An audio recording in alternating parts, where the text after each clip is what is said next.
Hello everyone, this is Anupam Gambhir and you are watching Anupam English classes. आज के इस video lecture में हम class 11th English Hornbill book से the portrait of a lady का complete chapter एक ही शॉट में देखेंगे। इस वन शॉट में आपको explanation, word meaning, question answer, MCQs सभी कुछ एक ही साथ देखने को मिलेगा। स्टूडेंट्स, सभी क्वेश्चन आंसर बहुत ही इजी लैंग्वेज में हैं। अगर आप बहुत ही ध्यान से चैप्टर का एक्सप्लेनेशन देख लेते हैं तो आपके लिए क्वेश्चन आंसर, किसी भी क्वेश्चन का आंसर देना एग्जाम में इजी हो जाएगा। तो चलिए स्टार्ट करते हैं एक्सप्लेनेशन, जिसके राइटर खुशवंत सिंह जी हैं। फर्स्ट पार्ट में हमने देखा कि खुशवंत सिंह जी कैसे अपने ग्रैंड मदर का डिस्क्रिप्शन देते हैं और कहते हैं, मेरी दादी माँ भी सबकी दादी माँ की तरह ही बूढ़ी थी और वे उनके फेस पे रिंकल थे। और रिंकल कैसे थे? क्रिसक्रॉस, यानी कि एक नेट की जैसे बन जाते हैं वैसे उनके फेस पे रिंकल थे। सब लोग कहते थे कि वो बहुत यंग और प्रेटी थी, लेकिन मुझे नहीं लगता कि किसी टाइम पे वो इतनी प्रेटी दिखती होंगी, क्योंकि वो कहते हैं कि 20 ईयर्स से जब से मैं अपनी दादी माँ को देख रहा हूँ वो उतनी ही बूढ़ी हैं जितनी कि आज है। थोड़ा सा डिस्क्रिप्शन उन्होंने अपने ग्रैंडफादर का भी दिया है और कहा है कि मेरे ग्रैंडफादर की फ़ोटो मेंटल पीस के यानी कि फायर प्लेस के ऊपर टंगी हुई है, जिसमें वो 100 साल के ओल्ड दिखाई दे रहे हैं। उनकी बहुत बड़ी पगड़ी पहनते थे वो और लूज क्लोथ्स पहनते थे, और उनकी दाढ़ी इतनी बड़ी थी कि उनके चेस्ट के पार्ट को भी कवर कर देती थी, यानी कि काफ़ी लंबी उनकी दाढ़ी रही होगी। आगे फिर अपनी ग्रैंड मदर का डिस्क्रिप्शन देते हुए कहते हैं कि मेरी दादी थोड़ी हाइट की छोटी थी, मोटी थी और थोड़ी सी उनकी बॉडी कैसी थी, झुकी हुई थी। एक हाथ में वो रोजरी की माला जपती रहती थी और दूसरे हाथ को अपने कमर पे रखती थी, जिससे उनकी बॉडी को बैलेंस बना रहे। उन्होंने अपनी दादी का कंपैरिजन विंटर माउंटेन एस्केप से किया है और कहा है कि मेरी दादी भी जैसे कि सर्दियों में पहाड़ों पर बर्फ गिर जाती है, बिल्कुल वाइट दिखाई देते हैं, शांति होती है वहाँ, तो वह कहते हैं मेरी दादी भी ऐसी ही थी। Next paragraph, my grandmother and I were good friend. मेरी दादी और मैं बहुत अच्छे फ्रेंड थे। My parents left me with her when they went to live in the city and we were constantly together. मेरे मम्मी पापा ने जब वह शहर चले गए थे तो मुझे मेरी दादी के पास छोड़ दिया था। He used to wake me up in the morning and get me ready for school. वह मुझे सुबह जल्दी उठाती थी और स्कूल के लिए रेडी करती थी। She said her morning prayer in a monotonous sing song while she bathed and dressed me in the hope that I would listen and get know it by heart. जब वह मुझे तैयार करती थी तो बच्चों, मोनोटोनस की मीनिंग होती है बोरिंग या डल वे में। तो जब वो मुझे रेडी करती थी स्कूल के लिए तो वो एक डल वे में प्रेयर बोलती रहती थी। उसको लगता था कि मैं बाय हार्ट लर्न कर लूँगा इसको, लेकिन आगे देखिए क्या कहते हैं, I listened because I loved her voice but never bother to learn it. वो कहते हैं कि मैं उनको सुनता तो था क्योंकि मुझे उनकी आवाज़ अच्छी लगती थी, लेकिन मैं उनको कभी याद करने की कोशिश नहीं करता था प्रेयर को। Then she would fetch my wooden slate with she had already washed and plastered with yellow chalk. Fetch की मीनिंग बच्चों होती है to go to a place and bring back something. तो वह जाती थी और मेरे लिए क्या ले आती थी? एक स्लेट कौन सी? जो उन्होंने पहले से ही वॉश साफ करके रखी होती थी और येलो कलर के चौक से उन्होंने उसको प्लास्टर्ड किया होता था। आजकल तो हम नोटबुक में लिखते हैं, लेकिन पहले स्लेट चला करती थी जिसमें चौक से लिखते थे बच्चे। A tiny earthen ink pot and a red pen, tie them all in a bundle and hand it to me. और वो क्या लेके आती थी स्लेट के साथ? छोटा सा इंक पॉट लेके आती थी, साथ में रेड पेन, और सबको एक बंडल में बांध के मुझे दे देती थी। After a breakfast of a thick steel chapati with a little butter and sugar spread on it. Breakfast करने के बाद, और ब्रेकफास्ट में क्या होता था? स्टील चपाती, बासी रोटी होती थी जिसपे थोड़ा सा बटर और शुगर स्प्रेड किया होता था, वो खा के हम स्कूल चले जाते थे। She carried several steel chapatis with her for the village dog. और वो कुछ बासी रोटी गांव के कुत्तों के लिए भी रख लेती थी। My grandmother always went to school with me because the school was attached to the temple. मेरी दादी भी मेरे साथ रोज स्कूल जाती थी क्योंकि जो वो टेम्पल में जाती थी वो बिल्कुल स्कूल के साथ ही था। The priest taught us the alphabet and the morning prayer. और जो वहाँ के पुरोहित थे वो हमें मॉर्निंग और अल्फाबेट भी सिखाते थे. While the children sat in the row on either side of the veranda singing the alphabet or the prayer in a chorus, my grandmother sat inside reading the scripture. और चॉर्स की meaning यहाँ पे बच्चों होती है the part of a song that is respected और religion. जब सभी बच्चे वरांदा में एक ही रो में बैठकर अपने अल्फ़ाबेट सीखते थे, पढ़ते थे, तो मेरी दादी अंदर बैठकर स्क्रिप्चर यानी कि religious books for particular religious books पढ़ा करती थी अंदर बैठकर. When we had both finished we would walk back together. और जब हम दोनों अपना कार्य पूरा कर लेते थे, कौन से दोनों कार्य, कि जो राइटर हैं खुशवंत सिंह जी हैं वो अपने पढ़ाई का कार्य पूरा कर लेते थे, जो उनकी ग्रैंड मदर हैं वो स्क्रिप्चर पढ़ के अपना कार्य पूरा कर लेती थी. तो दोनों जब अपना कार्य फिनिश कर लेते थे तो वो वापस घर के लिए चलते थे. This time the village dog would meet us at the temple door. तो फिर अब हमें वही कुत्ते जो गांव के कुत्ते होते थे वो हमें टेम्पल डोर पे मिल जाते थे. They followed us to our home growling and fighting with each other for the chapatis we threw to them. Growling का बच्चा होता है साउंड ऑफ द डॉग्स. कुत्तों की आवाज़ को कहते हैं ग्रोलिंग करना. तो वे क्या करते थे, ग्रोलिंग करते हुए और आपस में लड़ाई करते हुए हमारे पीछे पीछे चलते थे, हमें फॉलो करते थे. और क्यों फॉलो करते थे, क्योंकि जो रोटियां वो उनको फेंकते थे उनको खाने के लिए उनके लड़ाई करते हुए और ग्रोलिंग करते हुए उनके पीछे पीछे चलते थे. When my parents were comfortably settled in the city. अब खुशवंत सिंह जी कह रहे हैं कि जब मेरे मम्मी पापा सिटी में सेटल हो गए, they sent for us, फिर उन्होंने हमें वापस बुला लिया. That was a turning point in our friendship. तो वो उनकी दादी और उनकी फ्रेंडशिप का एक टर्निंग पॉइंट था.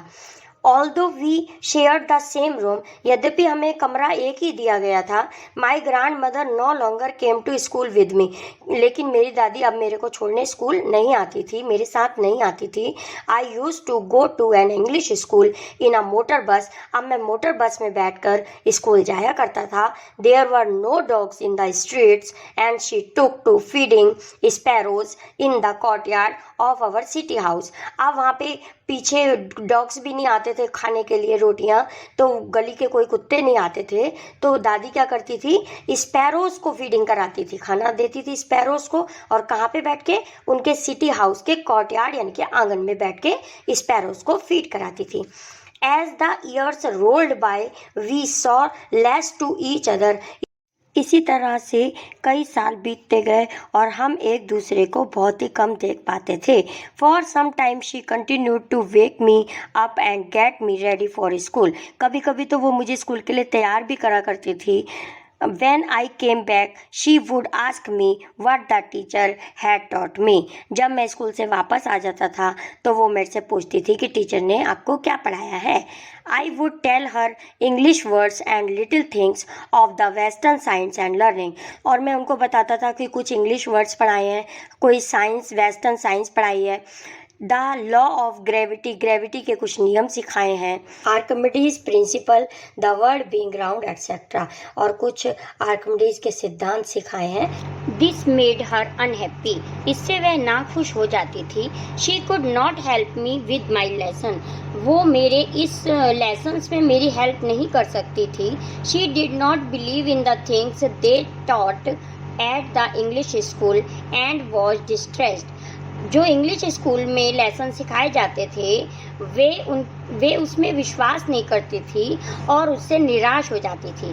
That there was no teaching about God and the scripture. और वह कहती थी कि भगवान और आध्यात्मिक बुकों से रिलेटेड शिक्षा क्यों नहीं दी जाती इन स्कूलों में. One day I announce that we were being given music lesson. एक दिन तो जब मैंने बताया कि आज मैंने इंग्लिश का एक लेसन पढ़ा है, शी वॉज वेरी डिस्टर्ब. वह बहुत ही परेशान हो गई. To her music had lewd association. उनके अकॉर्डिंग, उनके अनुसार जो म्यूजिक है वो ल्यूड. बच्चों यहाँ ल्यूड की मीनिंग होती है हैविंग लो वैल्यू, जिनकी कोई वैल्यू नहीं होती समाज में, उनसे रिलेटेड होता है। तो वो कहते हैं गाना बजाना तो उनसे रिलेटेड होता है जिनकी कोई वैल्यू नहीं है। It was the monopoly of harlots and beggars and not made for gentle folk. अब यहाँ मोनोपोली की बच्चों मीनिंग होती है the complete control, and the harlot की मीनिंग होती है a woman who has many casual sexual relationships। आप वैश्या भी कह सकते हैं, इट इज कॉल्ड वैश्या ऑल्सो। जेंटल फॉक की मीनिंग होती है people of good social position, यानी कि भद्र लोग, अच्छे लोग। तो वो कहती हैं कि ये जो म्यूजिक है वो तो एक ल्यूड एसोसिएशन से रिलेटेड है, और ये मोनोपोली है किसकी, वैश्याओं की मोनोपोली है या भिखारियों की, and not mean for gentle folk, और ये इसका भद्र लोगों से कोई रिलेशन नहीं होना चाहिए, किसका, म्यूजिक का। She said nothing but her silence meant disapproval। The meaning of disapproval is not happy।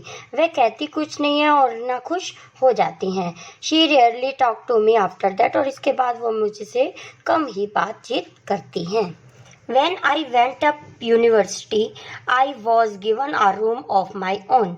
जब मैं यूनिवर्सिटी चला गया तो मुझे अलग से रूम दिया गया, यानी कि जब वो गांव से आए थे सिटी में तब दादी माँ और वो साथ ही रहते थे जब तक वो स्कूल में पढ़ते थे, लेकिन जब वो यूनिवर्सिटी में चले गए खुशवंत सिंह जी, तो वो बता रहे हैं कि मेरी दादी को और मुझे अलग अलग रूम दे दिया गया।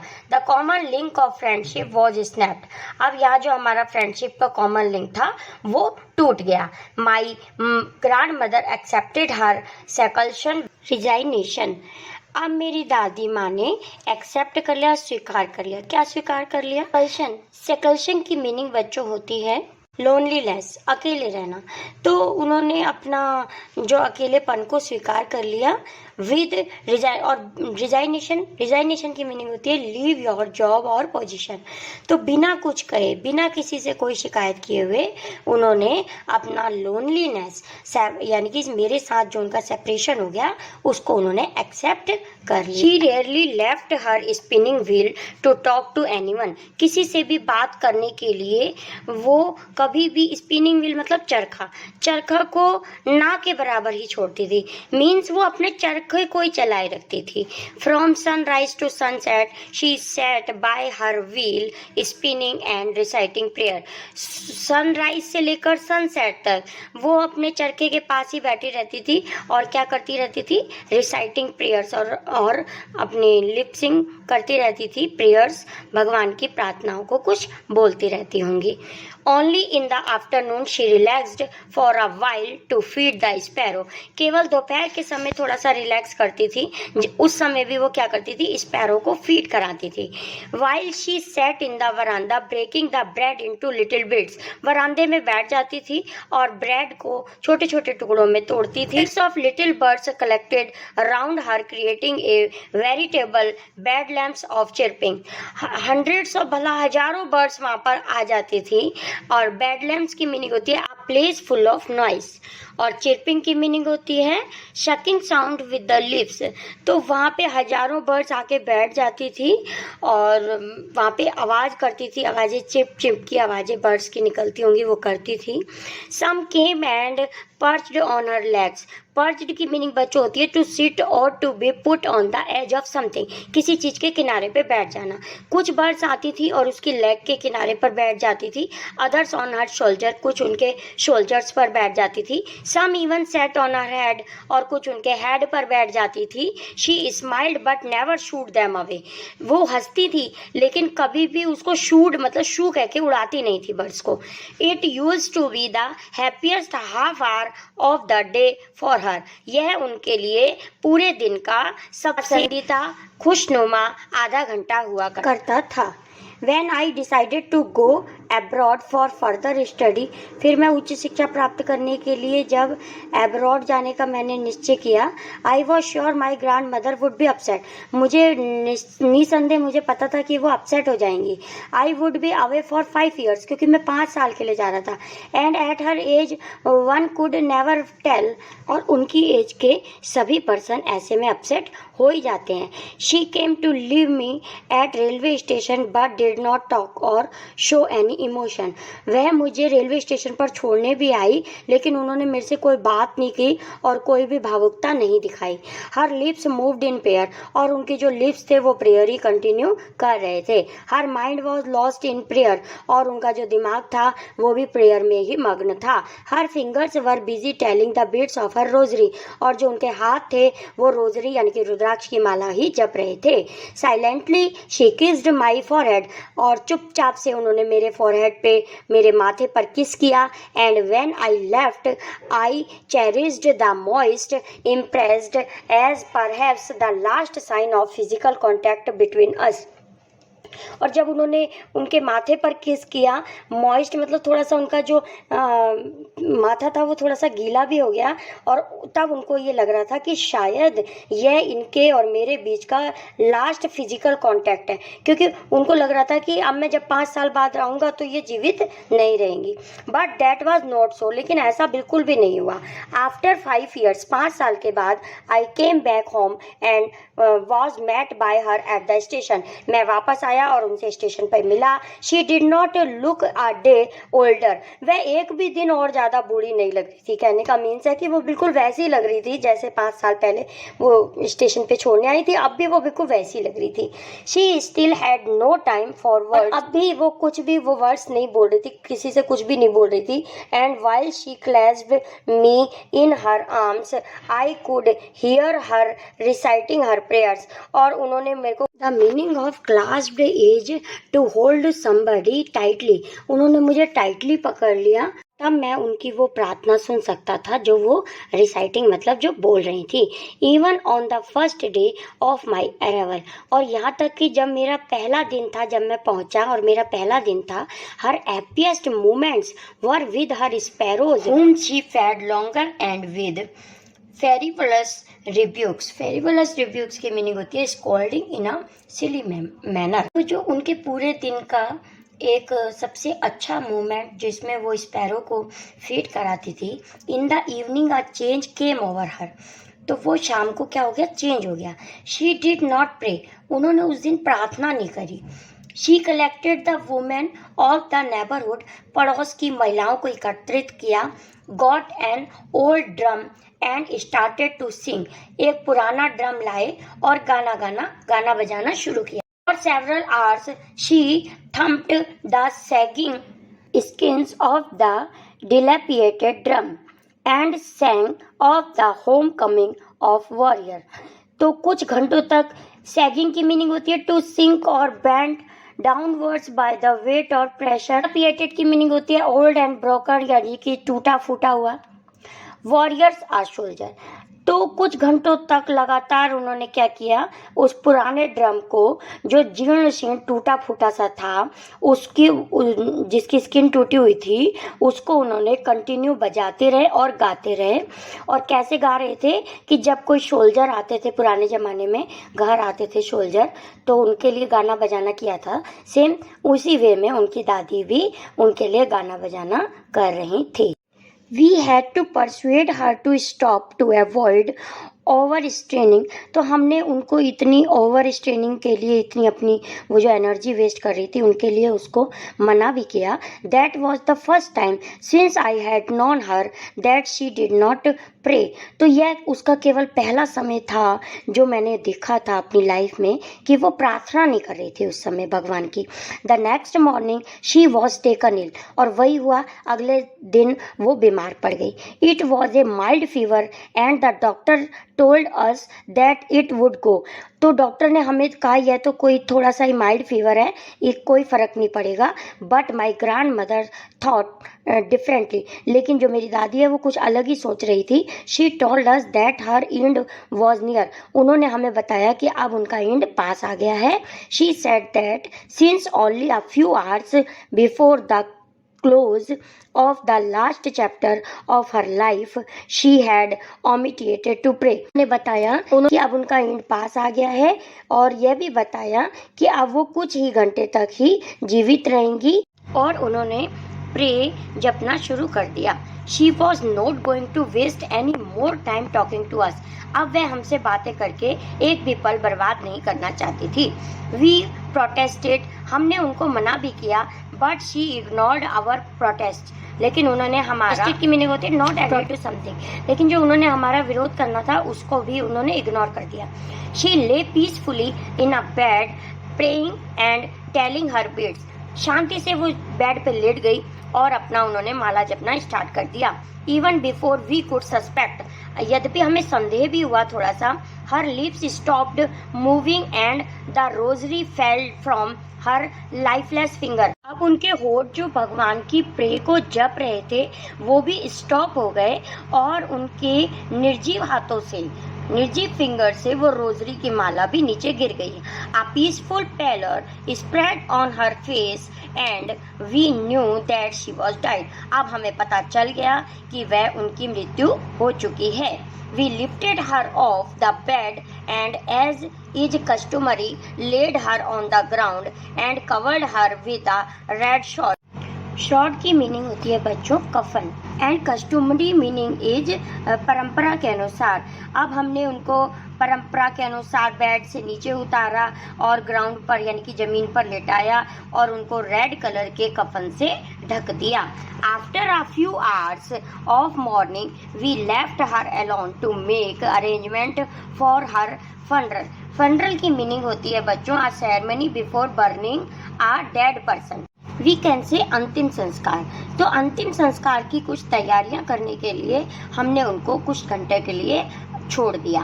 द सन वॉज सेटिंग, सूर्य छिप ही रहा था, and had lit her room and verandah with a blaze of golden light. And verandah में जहाँ डेड बॉडी पड़ी हुई थी वहाँ पर सूर्य की गोल्डन लाइट्स पड़ रही थी।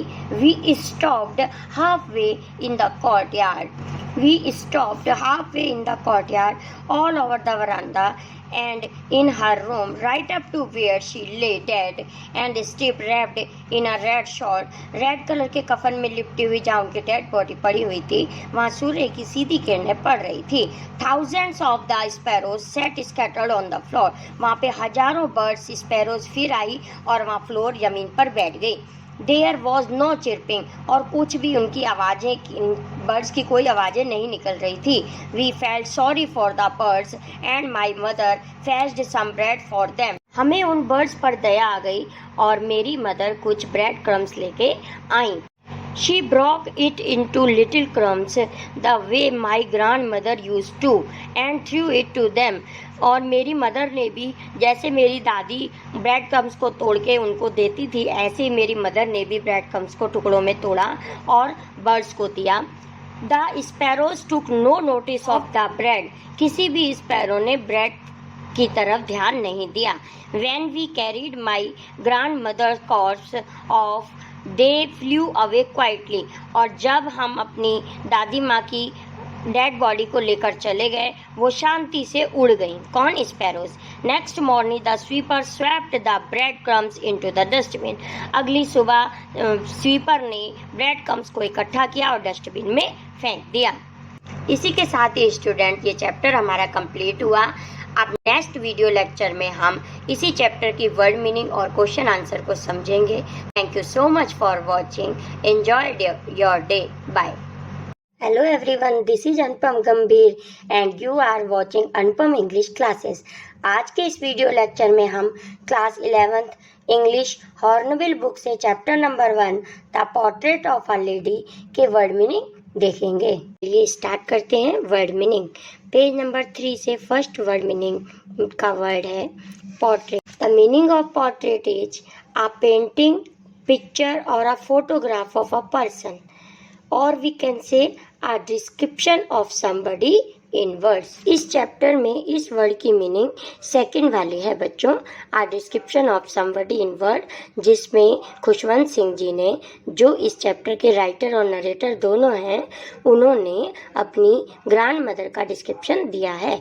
तो इस चैप्टर में पोर्ट्रेट की मीनिंग सेकंड वाली होगी। Next word is wrinkled, having small lines और fold because of old as.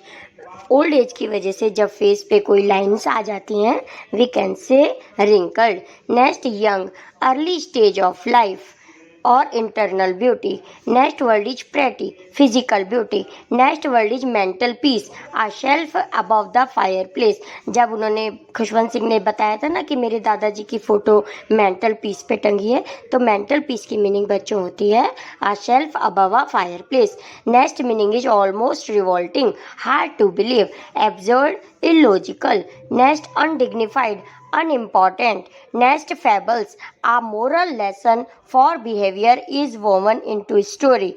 Next word is prophets, messenger of God. Next word is crisscross, like a net. जब हम स्टैंडिंग लाइन और sleeping line को कुछ एक किसी चीज पे एक साथ बना देंगे तो वो नेट की तरह बन जाता है ना, तो it is called criss cross.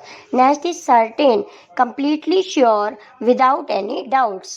Now we come on page number 4. Terribly, very badly, pretty physical beauty, beautiful internal beauty. Hobbled, walk with difficulty यानी कि लंगड़ा के चलना. Stoop, bent, झुकी हुई. उनकी दादी की कमर कैसी थी, थोड़ी सी झुकी हुई थी. Rosary, a string of small round pieces of wood यानी कि रुद्राक्ष की माला. पकड़ face, to become wrinkled, old age की वजह से जब फेस पे रिंकल्स आ जाती हैं, it is also called puckered face. Next word is inaudible, hard to listen, जिसको सुनने में दिक्कत हो रही हो, it is called inaudible. Next serenity, calm and peaceful. Next contentment, feeling of happy satisfaction. Monotonous, boring और dull way. bothered, worried about something. Fetch, to go to a place and bring back somebody or something. Chorus, the part of a song that is repeated. लय में कुछ भी बोलते जाना, उसको repeat करते जाना, it is called chorus. Scripture, religious books for particular religion यानी कि धार्मिक किताबें. Growling, to make a low noise in the throat. गुर्राना यानी साउंड ऑफ डॉग्स और एनिमल्स. अगर किसी डॉग की साउंड, यहाँ इस चैप्टर में तो डॉग की साउंड के लिए ग्रॉलिंग यूज किया गया है, बट किसी एनिमल्स की साउंड के लिए भी we can say growling. Now we come on page number 5. Distress, a feeling of great sadness. Monopoly, the complete control. Harlots, a woman who has many casual sexual relationships. Also we can say Vaishya. Gentlefolk, pupil of good social position. Disapproval, not happy. Snapped, to break, broken suddenly यानी कि टूटा हुआ. Seclusion, separation यानी कि loneliness. Resignation, leave your job or position. Next, veritable, truly. Next, bedlam, a place full of noise. Chirping, sucking sound with the lips, जो कि इस chapter में बर्ड्स की साउंड के लिए चिरपिंग यूज किया गया है. Next word is perched, to sit और be put on the edge of something, किसी चीज के किनारे पर बैठ जाना, it is called perched. Lewd association, having low value. Abroad, foreign country. Next word is sentimental, emotional. Next is cherished, enjoy, feeling happy. Next, clasped, to hold somebody or something tightly, किसी को कस के पकड़ लेना.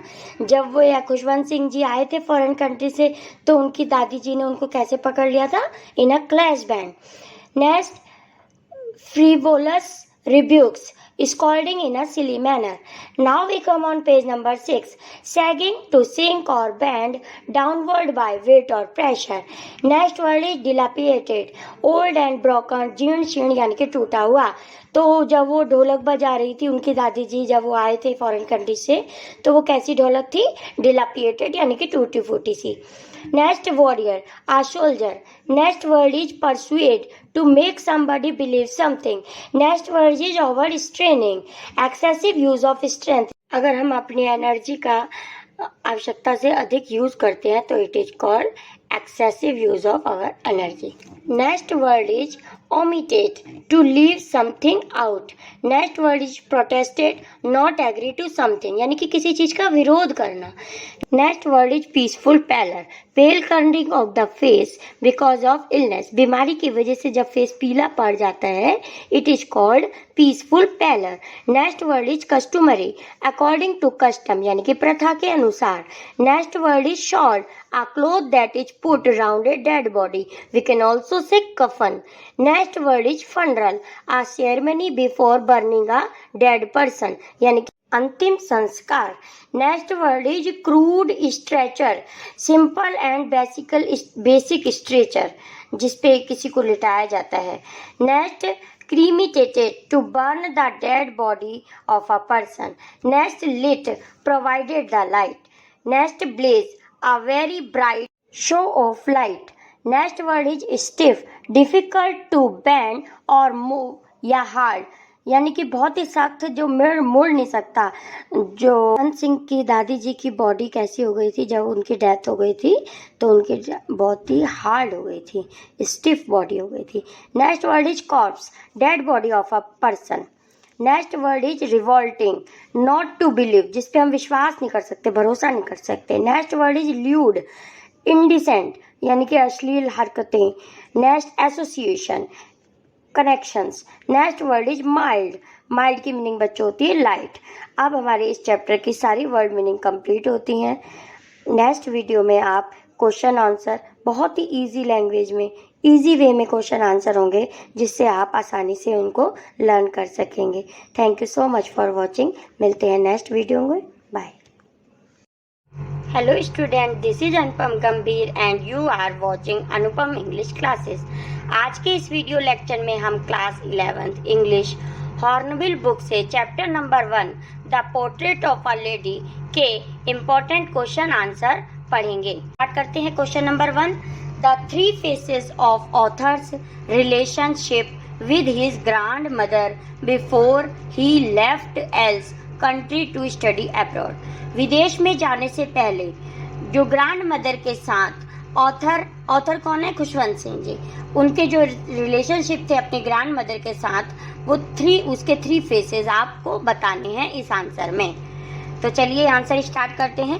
The 3 faces of the author's relationship with his grand mother before ही left the country to abroad are. तो 3 faces कौन कौन से हैं उनको देखते हैं. तो स्टूडेंट्स, ये लाइन सिर्फ क्वेश्चन में से ही ली गई है. आप ये प्लीज आंसर में जरूर लिख दें, जिससे कि आपका आंसर थोड़ा सा लेंदी लगे और आपको लर्न भी नहीं करना, क्वेश्चन में से ही वो लाइन को देख के लिख देना है. तो फर्स्ट फेज क्या था उनका? चाइल्डहुड, बचपन का फेज था पहला. When he went to the village school and the grandmother helped him to get ready and went to school with him. तो पहला फेज उनका बचपन का था, जब वो गांव के स्कूल में पढ़ते थे और उनकी दादी माँ उनको स्कूल के लिए रेडी करती थी और उनके साथ स्कूल जाती थी. क्यों जाती थी? क्योंकि वहीं पे टेम्पल था स्कूल के साथ ही, तो वो उनके साथ जाती थी. सेकंड फेज बॉयहुड का है. When he went to the city school in a bus, तो जब वो स्कूल बस में बैठकर सिटी के स्कूल में जाया करते थे. He shared a room with grandmother, but she could no longer help him in his study. उनके साथ ग्रैंड मदर के साथ ही उनको एक रूम दिया गया था, लेकिन अब उनकी ग्रैंड मदर उनकी हेल्प नहीं कर सकती थी. क्यों नहीं कर सकती थी? क्योंकि अब वो इंग्लिश स्कूल में जाते थे. तो पहले तो सिर्फ वो गांव के स्कूल में अल्फ़ाबेट सीखते थे, उनकी दादी हेल्प कर पाती थी. लेकिन अब जब वो सिटी स्कूल में चले गए थे तो उनकी दादी उनकी हेल्प नहीं कर सकती थी. Now third phase is early youth. When he went to the university and was given a room of him own. अब वो यूनिवर्सिटी में चले गए थे थर्ड फेज में और उनको अपना अलग से रूम दे दिया गया था. The common link of friendship was snapped. और उनके जो फ्रेंडशिप का कॉमन लिंक था वो पूरी तरह से टूट गया. Now we start question number 2. Mention 3 reasons why the author's grandmother was disturbed when he started going to city school. तो जब वो सिटी स्कूल में चले गए थे, वो 3 कौन से कारण थे जिनसे उनकी दादी माँ बहुत ही डिस्टर्ब यानी कि परेशान रहती थी. The 3 reason why the author's grand mother was disturb when he started going to city school are. तो 3 रीजन कौन कौन से थे चलिए देखते हैं. She hated western science and learning. जो उनके स्कूल में वेस्टर्न साइंस की पढ़ाई कराई जाती थी, उनसे वो हेट यानी कि घृणा करती थी. Second, she was pained to know that there was no teaching of God and scripture. वो इसलिए भी परेशान रहती थी कि सिटी स्कूल में भगवान या कोई आध्यात्मिक बुकों से रिलेटेड कोई भी शिक्षा नहीं दी जाती थी. She was allergic to music She thought it was not meant for decent people and gentle folk. वह म्यूजिक से एलर्जी करती थी और ऐसा सोचती थी कि ये भद्र लोगों के लिए, अच्छे लोगों के लिए म्यूजिक का कोई मतलब नहीं है. It was the monopoly of harlots and beggars. ये भिखारियों और हार्लोट्स यानी कि वैश्याओं की मोनोपोली है क्या? म्यूजिक. तो ये 3 कारण थे जिनकी वजह से उनकी दादी माँ बहुत परेशान रहती थी. Now we come on question number 3. Mention 3 ways in which the author's grandmother spent her days after he grew up. जब ऑथर बड़े हो गए थे तो ऑथर की ग्रैंड मदर अपने डेज कैसे स्पेंड करती थी? 3 वेज आपको बताने हैं. Start answer. 3 ways in which the author's grandmother spent her days after he grew up are. वो 3 ways हैं, देखिए. First, she lived alone in her room as she had accepted her loneliness quietly. अब वो अपने room में अकेले बैठी रहती थी. Second, she sat at her spinning wheel reciting prayers. Spinning wheel यानी कि चरखा चलाती रहती थी और पोयम, प्रार्थनाएं गाती रहती थी. रिसाइटिंग मतलब गाती रहती थी क्या? प्रार्थनाएं भगवान की. Next, third is in the afternoon she would feed the sparrows for half an hour. और दिन में सिर्फ आधे घंटे के लिए वो रेस्ट करती थी और उसमें भी वो क्या करती थी? स्पैरोज को फीड कराती थी. Now we come on question number 4. Mention the odd days in which the author's grandmother behaved just before she died. उनकी मृत्यु से पहले ऐसे 3 क्या कौन से ऑड वेज थे जो उनकी दादी ने बिहेव किए थे, जो उन्होंने बिताए थे? तो answer is the author's grandmother refuse to talk to any family members. उन्होंने किसी भी फैमिली मेंबर से बात करने के लिए मना कर दिया था. Very first time in her life she forgot to pray the day before her death. और अपनी मृत्यु से एक दिन पहले, वो एक ही दिन पहले ही वो दिन था जब उन्होंने प्रार्थना करनी भगवान की छोड़ी थी. She lay peacefully in bed praying and telling bits. अब वो लास्ट समय उन्होंने क्या किया? वो आराम से बेड पे लेट गई शांति से और फिर अपनी माला को यानी कि रुद्राक्ष की माला को जपने लगी. Now we come on question number 5. Mention the ways which the sparrow expressed their sorrow when the author's grandmother died. जब ऑथर की दादी माँ की मृत्यु हो गई तो ऐसे 3 वेज क्या थे जो उन्होंने एक्सप्रेस किए थे? किन्होंने? स्पैरोज ने एक्सप्रेस्ड किए थे. तो उनके दुख के वेज आपको बताने हैं. स्पैरो के answer is all the sparrow sat silently surrounding the dead body. Dead body के चारों तरफ चुप से, बिल्कुल शांति से स्पैरोज बैठ गई. पहले तो वो आती थी तो क्या करती थी? चिपिंग की आवाज करती थी. बट अब जब डेथ हो गई थी उनकी दादी माँ की तो अब वहाँ आई स्पैरोज और ग्रैंड मदर की डेड बॉडी के चारों तरफ बैठ गई. Of the author grand mother there was no chirping. किसी भी चिरपिंग करने की आवाज कोई भी वहां पे नहीं वो कर रही थी. कौन? Sparrows. The author's mother throw some crumbs of bread और टू देम. ऑथर की मम्मा ने उनको कुछ ब्रेड क्रम्स सर्व किए. They took no notice of them. लेकिन उन्होंने उस पर बिल्कुल भी ध्यान नहीं दिया. As soon as the grand mother corpse was carried off. और जैसे ही ग्रैंड मदर की डेड बॉडी को उठाकर, कॉर्प्स मतलब तो है dead body of a person, dead body को उठाकर ले गए तो वो उड़ गई. कौन? Sparrows. They flew away quietly. शांति से उड़ गई.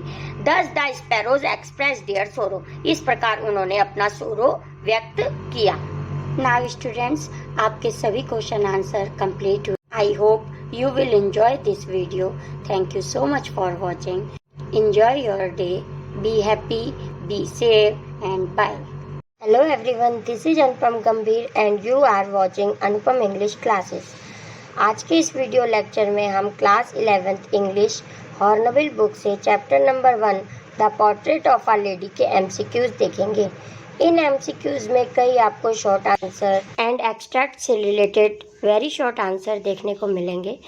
First question is who is author of the portrait of a lady. Portrait of a lady के ऑथर कौन है? खुशवंत सिंह जी. जो नरेटर है वही इसके ऑथर भी है. Next question is why didn't the grand mother like music. Grand माँ को म्यूजिक क्यों पसंद नहीं था? Answer is it was the monopoly of harlots and beggars. वह सोचती थी कि म्यूज़िक केवल वैश्याओं और भिखारियों के लिए ही है, इसलिए उनको म्यूज़िक पसंद नहीं था। Next question, how did the grand mother spend her time in the city? City में वो अपना टाइम कैसे स्पेंड करती थी? स्पिनिंग द व्हील, चरखा चलाकर। Next, how did the grand mother spend her afternoon every day? प्रत्येक आफ्टरनून वह क्या करती थी? By feeding hundreds of sparrows, काफ़ी स्पैरोज को वो फीड करा के अपना टाइम स्पेंड करती थी। Now we come on question number 5. What happens when the author moved abroad to study for 5 years? Answer is grandmother big bid goodbye by silently kissing his forehead. Grandmother ने कोई reaction नहीं दिखाया, बस उन्होंने उनके forehead पे किस किया और गुड बाय बोल दिया। What change came in the grandmother's evening schedule? Evening schedule में उनके क्या चेंज आया था? She collected the women of neighborhood. उन्होंने आस पड़ोस की महिलाओं को एकत्रित करके गाना बजाना स्टार्ट किया था। What happened when the grandmother didn't pray for the first time? First time जब उन्होंने प्रार्थना नहीं की तो क्या हुआ था? Next day she fell ill the next day, अगले ही दिन वह बीमार हो गई थी। How did the grand mother react to her illness? अपनी बीमारी के बारे में कैसा रिएक्शन था? She said her end was near, उन्होंने पहले ही बता दिया था कि अब उनका एंड क्या है, बहुत ही नज़दीक है। Now we come on question number 9. Why would grandmother accompany the author to his school? Answer is because of temple attached to school. वो उनके साथ ग्रैंडमदर उनके साथ स्कूल क्यों जाती थी? क्योंकि जहाँ वो मंदिर जाती थी वो बिल्कुल उसके साथ ही था। ग्रैंडमदर यूज्ड टू वियर, क्या पहनती थी वो? Spotless white sari. Next, in the short story the portrait of a lady who was portrait by the author, author के अकॉर्डिंग उनका पोर्ट्रेट कौन था? His grandmother. Next question is the short story the portrait of a lady brings out the band between the authors and his. Answer is grand. Now we come on question number 13. Who is the narrator of the story the portrait of a lady? Narrator कौन होते हैं? जो इस story को बोलते हैं, और writer जो स्टोरी को लिखते हैं। तो राइटर और नरेटर दोनों ही कौन है? खुशवंत सिंह जी हैं। Next, in the story the portrait of a lady who was pretty in her young age, अपनी एज में प्रेटी कौन थी? उनकी grand mother. Next, whose portrait was hung above the mental piece in the drawing room, drawing room में mantel piece के ऊपर किसकी portrait टंगी थी? उनके ग्रैंड फादर की। नेक्स्ट, what thought was revolting around the author in his childhood? Answer is one's grandmother had been young and pretty. उनको इस बात पे विश्वास ही नहीं होता था खुशवंत सिंह जी को कि उनकी दादी माँ किसी टाइम पे यंग और प्रेटी भी थी। Now question number 17. When the author was given the separate room, author को सेपरेट रूम कब दिया गया था? During his education in university, जब वह यूनिवर्सिटी में पढ़ाई करने जाते थे। Why author's grandmother constantly moves her lips, वो अपने लिप्स को क्यों मूव कराती रहती थी? शी रिसाइड इनऑडिबल प्रेयर्स, वह क्या गाती रहती थी? हर समय भगवान की प्रेयर रिसाइट करते रहती थी। Next question is what colour dress was worn by the authors grandmother, कौन सा रंग पहनती थी वो? White. Next is according to narrator how many years his grandmother was old and wrinkled, कितने साल से उनकी दादी माँ उनको हमें वैसी ही दिखाई दे रही थी, बूढ़ी और रिंकल फेस की दिखाई दे रही थी? आंसर इज 20 ईयर्स से। Now we come on question number 21. Grandfather looked at least dash years of his age in his photo, photo में उनके ग्रैंडफादर कितनी एज के लगभग दिखाई दे रहे थे? 100 years. Who were good friends, good friend कौन थे? Narrator and his grandmother. Next, narrator was staying with his dash in village when his parents move to city, किनके साथ रहते थे? जो नरेटर है, राइटर है, वो अपनी ग्रैंडमदर के साथ रहते थे जब उनके मम्मी पापा सिटी में चले गए थे। Who was teaching the narrator in school village, school village में नरेटर को कौन पढ़ाते थे? प्रीस्ट पढ़ाते थे, पुरोहित। Next question is in village narrator use to write on a, किस पे लिखते थे विलेज में नरेटर? वुडन स्लेट पे। Next question, what was narrator's breakfast in village, village में उनका ब्रेकफास्ट क्या था? थिक स्टील चपाती, मोटी मोटी बासी चपाती उनका ब्रेकफास्ट था। Grand mother carried several chapatis for village, वो और कुछ थोड़ी सी चपातीज अपने साथ ले जाते थे, काय के लिए? गोट डॉग्स को फीड कराने के लिए। Next question, where did narrator go for higher education? उच्च शिक्षा प्राप्त करने के लिए नरेटर कहाँ गए थे? अब्रॉड गए। Now we come on question number 29। After how many years narrator came back from abroad? कितने साल बाद वापस आए थे? 5 years. Next question, in city grand mother happiest movement of the day were with her? अपना सबसे जो अच्छा पल, वो खुशनुमा पल किसके साथ बिताती थी ग्रैंड मदर सिटी में? स्पैरोज के साथ। Next question is, who is the main character of the chapter portrait of a lady? जो पोर्ट्रेट ऑफ अ लेडी का मेन कैरेक्टर कौन है? Grand mother. Next question, how did the grand mother look? कैसी दिखाई देती थी? Old, short, slightly bend and fat. वह थोड़ी सी बूढ़ी बूढ़ी तो थी, थोड़ी छोटी थी, कद की थी, थोड़ी उनकी जो बॉडी थी वो थोड़ी बैंड यानी कि झुकी हुई थी, और थोड़ी वो कैसी थी? मोटी थी। Now question number 33, where were the parents of the author? Author के पेरेंट्स कहाँ रहते थे? सिटी में। What would the grand mother do in the temple on a daily basis? Daily basis पे टेम्पल में क्या करती थी उनकी ग्रैंड मदर? रीड स्क्रिप्चर, धार्मिक पुस्तकों को पढ़ती थी। Next question, what was the turning point of friendship between grand mother and the author? Author और ग्रैंड मदर के बीच का टर्निंग पॉइंट कब आया था?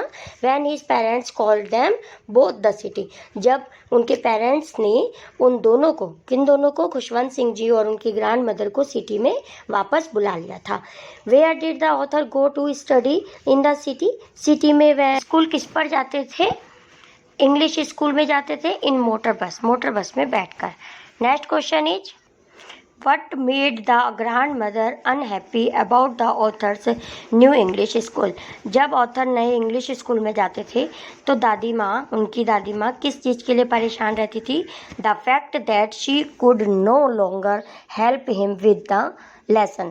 अब वो इसलिए परेशान रहती थी क्योंकि जब गांव में तो वो उनके अल्फ़ाबेट में उनकी हेल्प कर पाती थी, लेकिन जब वो स्कूल चले गए थे सिटी में तो वो उनके लेसन अब वो नहीं पढ़ा पाती थी। What did the grand mother do in her final hours? Final hours में उन्होंने क्या किया था? Silently praying and telling her beads. शांति से वो बेड पर लेट गई थी और अपनी रुद्राक्ष की माला को जपने लगी थी। Next question, how did the grand mother die? उनकी मृत्यु कैसे हुई थी? During telling beads lying on her bed. Bed पे लेट गई थी और बीड्स को रिसाइट कर रही थी, अपनी प्रार्थना पढ़ रही थी और उसी वक्त उनकी मृत्यु हो गई थी। How did the sparrows express their sorrow at the death of their grand mother? Grand mother की डेथ पे स्पैरोज ने अपना सोरो कैसे व्यक्त किया था? They came and sat silently in the verandah. वरांदे में आई स्पैरोज सब और चुपचाप से वहां पर बैठ गई। Now we come on question number 41, what happened when they took the grand mother corpse away? जब ग्रैंड मदर की डेड बॉडी को लेके चले गए थे तो स्पैरो ने क्या किया था? बर्ड्स फ्लू अवे क्वाइटली, चुपचाप से सारी बर्ड्स उड़ गई थी। Where was the author's grand father's portrait placed? दादाजी की पोर्ट्रेट कहाँ पर थी? Hung above the mental peace. Next question, did the author bother to listen the morning prayers that his grand mother recite? जो उनकी दादी माँ सुबह के समय प्रेयर रिसाइट करती, बोलती रहती थी उनको तैयार करते समय, तो क्या उनको वह बोर करता था? No. Next question, when was there common link of friendship snapped? उनका फ्रेंडशिप का कॉमन लिंक कब टूट गया था? When he went to university they were given separate room. जब वे यूनिवर्सिटी चले गए थे और उनको सेपरेट रूम दे दिया गया था तब उनका लिंक टूट गया था। Now question number 45, what was grand mother's reaction when the author was going abroad? जब वह विदेश जा रहे थे दादी का रिएक्शन कैसा था? नो इवन सेंटिमेंटल, बिल्कुल वो भावुक नहीं हुई थी। What was her reaction when he came back after 5 years? और 5 साल के बाद जब वे वापस आए तो उनका रिएक्शन कैसा था? Class the author in her arms and said prayers. उन्होंने टाइटली अपने हाथों में ऑथर को ले लिया, पकड़ लिया और अपनी प्रेयर गा रही थी। How did the sparrows express their grief eight the death of the grand mother? दादी की मृत्यु पर स्पैरोज ने अपना दुख कैसे व्यक्त किया था? They sat silently and then flew away, and they ate the bread crumbs, or they took no notice of the bread crumbs. तो ए और सी बच्चों इसमें करेक्ट है। उन्होंने क्या किया था कि दे टुक नो नोटिस, उन्होंने ब्रेड क्रम्ब को बिल्कुल भी नोटिस नहीं किया, ध्यान नहीं दिया था उस पर। और वह they sat silently and flew away, वह चुपचाप से वहाँ पे बैठ गई और जब डेड बॉडी को ले गए तब वह आराम से शांति से वहाँ से उड़ गई। Next question is how did the grand mother look, कैसी दिखाई देती थी? ओल्ड एंड शॉर्ट, छोटी थी, बूढ़ी थी, स्लाइटली बेंट, फैट थी, वेरी प्रेटी, प्रेटी थी। तो both B and C are the correct option. Next 49 how did the grandfather in the portrait hung on the wall look like, जब वो उनकी पोर्ट्रेट मेंटल पीस के ऊपर टंगी थी ग्रैंडफादर की, तो उसमें कैसे दिखते थे वो? All of the above answer is correct. इसमें क्या क्या लगता था? लॉन्ग वाइट बियर्ड, उनकी दाढ़ी बहुत लंबी थी। ओल्ड, बूढ़े थे। वॉर बिग टर्बन, बहुत बड़ी पगड़ी पहनी हुई थी। तो all are correct. Next question 50 when did the authors parent leave him with his grand mother, grand mother के साथ ऑथर के पेरेंट्स ने उनको कब छोड़ दिया था? When he was a small child, जब वो छोटे से बच्चे थे। The author's had know his grand mother very old for the last, तो कितने समय से ऑथर को जो उनकी दादी हैं वैसी ही बूढ़ी दिखाई दे रही थी? For the 20 years. Next question did the author bother to learn the morning prayers that his grandmother, answer is he listened but did not bother to listen, वे उनको ध्यान से सुनते तो थे लेकिन उससे बोर नहीं होते थे। Now we come on question number 52 how was the character of the grand mother in the chapter? Strong, arrogant, loving, emotional. तो वो स्ट्रॉन्ग कैरेक्टर की थी। यहाँ पे आंसर गलती से टिक नहीं हुआ है but option is strong. Next question is what would the grand mother do in the temple, temple में वह क्या करती थी? रीड रिलीजियस स्क्रिप्चर, धार्मिक किताबों को पढ़ती थी। Khushwant Singh is dash writer, कैसे राइटर थे वो? कहाँ के थे? इंडियन राइटर थे। The portrait of a lady is dash of the writer, portrait of a lady author की क्या थी? ऑटोबायोग्राफी थी। Next question 56 what does pretty mean, pretty का मतलब क्या होता है? Attractive without being very beautiful, attractive होता है पर्सन चाहे सुंदर हो या ना हो। The portrait of a grandfather was hung in the, कहाँ टंगी थी ग्रैंडफादर की फोटो? ड्राइंग रूम में। The grandfather had a long white, उनकी लॉन्ग वाइट क्या थी? बियर्ड, दाढ़ी थी। The white beard of the grandfather covered the best part of his, वो वाइट दाढ़ी ने उनका कौन से पार्ट को ढक रखा था? चेस्ट को। The grandmother of the writer often told about dash she used to play, जब वे क्या खेलती थी, किसके बारे में दादी माँ उनको बताती थी? तो जब वो बचपन में गेम्स खेलती थी जो, उनके बारे में ऑथर की ग्रैंड मदर ऑथर को बताया करती थी। The grand mother had a silver, उनके सिल्वर क्या थे? लॉक्स यानी कि बाल थे। Grand mother was an essence of pure white, answer is serenity, serenity का मतलब बच्चों होता है peaceful. Next question is the wooden slate was plastered with dash chalk, wooden की स्लेट कौन से कलर की चौक से प्लास्टर करती थी उनकी दादी? Yellow colour, answer is yellow. Now we come on question number 64 the ink pot was dash earthen, ink pot कैसा था? अर्दन इंक पॉट यानी कि मिट्टी का था। The writers breakfast was thick stale, thick stale क्या ब्रेकफास्ट में वो खाते थे? Chapatis. The writers was carrying a dash pen, writer village school में कैसा पेन लेके जाते थे? रीड, रीड का मीनिंग होता है बच्चों सरकंडा, ग्रास की लंबी या पतली कोई डंडी सी जिससे वह लिखते थे उसे कहते हैं RWD, read. Next question is 67 the children in the school were singing the alphabet और मॉर्निंग प्रेयर इन अ, किस लय में वो लोग गाते थे, कैसे गाते थे मॉर्निंग प्रेयर को? चौरस, आंसर इज चौरस। Now question number 68 the writer and the grandmother were sent for when the parents of the writer, जब राइटर के पेरेंट्स क्या हो गए थे जब उन्होंने दादी और उन दोनों को बुला लिया था? Comfortably settle in the city, जब वो सिटी में पूरी तरह से सेटल हो गए थे तो उन्होंने दादी और राइटर दोनों को वहाँ पे बुला लिया था। Next question how did the grandfather in the portrait hung on the wall look like, कैसी पोर्ट्रेट दिखाई देती थी दादा जी की उनकी? Old with a long white beard war a big turban. बूढ़े दिखाई दे रहे थे पोर्ट्रेट में उनके दादाजी, और उनकी वाइट कलर की बहुत लंबी सी दाढ़ी थी और उन्होंने बड़ी टर्बन यानी कि पगड़ी पहनी हुई थी। Next last question is what was the turning point of the friendship between grand mother and author. Author और उनकी दादी के बीच का टर्निंग पॉइंट क्या था। When his parent called them both the city. जब सिटी में उन दोनों को, उनके राइटर के पेरेंट्स ने दादी और उनको राइटर को दोनों को सिटी में बुला लिया था। Now we have completed all 70 MCQs। इन सभी MCQs के साथ स्टूडेंट्स हमारा चैप्टर भी कंप्लीट हुआ। आई hope you will enjoy this video and gain good score in your examination. Thank you so much for watching. Bye.